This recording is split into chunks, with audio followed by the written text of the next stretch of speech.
تو مسلم دنیا کے مستقبل کے بارے میں دو بالکل مختلف تصویریں سامنے آتی ہیں۔ ایک ہے اتحاد اور طاقت کی، اور دوسری تقسیم اور جنگ کی۔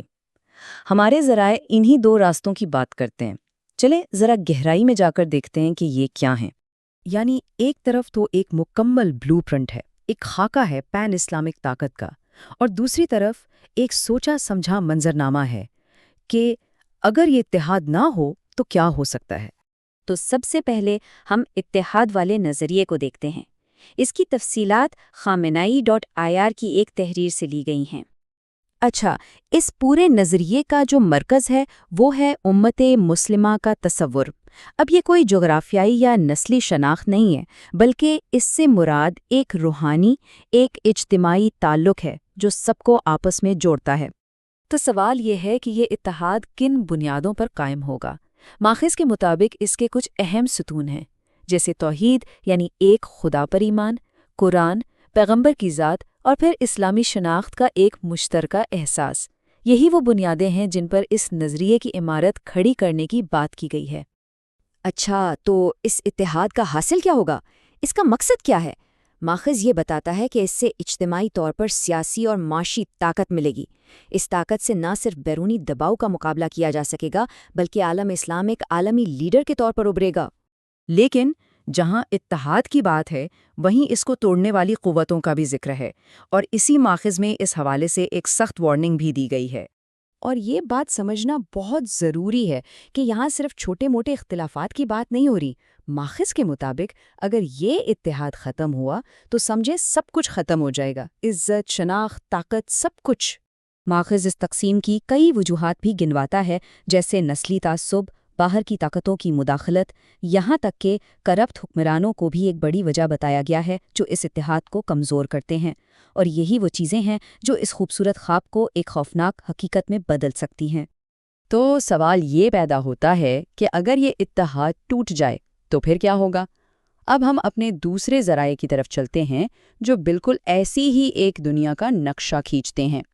یہ ایک فرضی کہانی ہے، لیکن اس میں تقسیم کے نتائج کو بہت واضح طور پر دکھایا گیا ہے۔ آگے بڑھنے سے پہلے ایک بات واضح کرنا بہت ضروری ہے۔ یہ جو منظرنامہ ہم دیکھنے جا رہے ہیں، یہ مکمل طور پر فرضی ہے۔ یہ ماخذ میں موجود ایک تصور ہے جو صرف یہ دکھانے کے لیے ہے کہ اگر اتحاد کی جگہ تقسیم لے لے تو حالات کیا رخ اختیار کر سکتے ہیں۔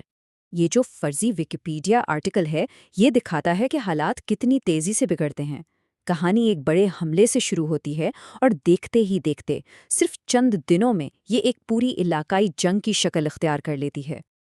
اب یہ سلائیڈ بڑی دلچسپ ہے۔ یہ دکھاتی ہے کہ اس جنگ میں کون کون شامل ہے۔ اس میں بہت سے ممالک ہیں، کچھ براہ راست لڑ رہے ہیں اور کچھ دفاعی کردار ادا کر رہے ہیں۔ اور پھر آتی ہے جنگ کی انسانی قیمت۔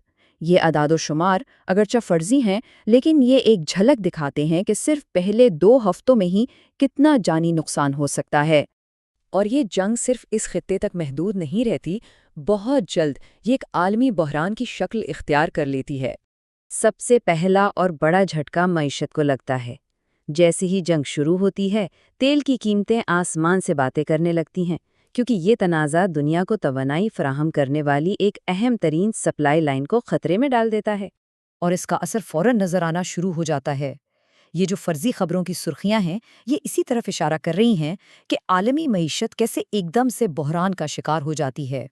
صرف معیشت ہی نہیں، سیاسی محاذ پر بھی کشیدگی بڑھ جاتی ہے۔ جیسا کہ یہاں نظر آ رہا ہے، پڑوسی ممالک جیسے سعودی عرب سخت وارننگز جاری کر رہے ہیں، اور اس سے جنگ کے مزید پھیلنے کا خطرہ پیدا ہو جاتا ہے۔ اور پھر سفارتی تعلقات بھی ٹوٹنے لگتے ہیں۔ اس سے لڑنے والے فریق اور بھی تنہا ہو جاتے ہیں، اور بحران مزید گہرا ہو جاتا ہے۔ اور آخرکار یہ جنگ دنیا کے ایک بہت اہم تجارتی راستے کو بند کر دیتی ہے۔ یہ اس بات کا ثبوت ہے کہ ایک علاقائی جنگ کے اثرات کیسے پوری دنیا پر پڑ سکتے ہیں۔ تو آخر میں ہمارے پاس یہ 2 بہت طاقتور اور ایک دوسرے سے بالکل مختلف منظرنامے ہیں، اور یہ دونوں ہی ہمارے ماخذی مواد سے لیے گئے ہیں۔ تو یہاں 2 راستے بالکل واضح ہیں۔ ایک راستہ اتحاد کا ہے جو طاقت کا وعدہ کرتا ہے، اور دوسرا راستہ تقسیم کا ہے جس کا انجام ایک تباہ کن جنگ کی صورت میں نکلتا ہے۔ ماخوذ ہمیں اسی سوال کے ساتھ چھوڑ جاتا ہے کہ ان میں سے کون سا نظریہ یا کون سا مستقبل غالب آئے گا۔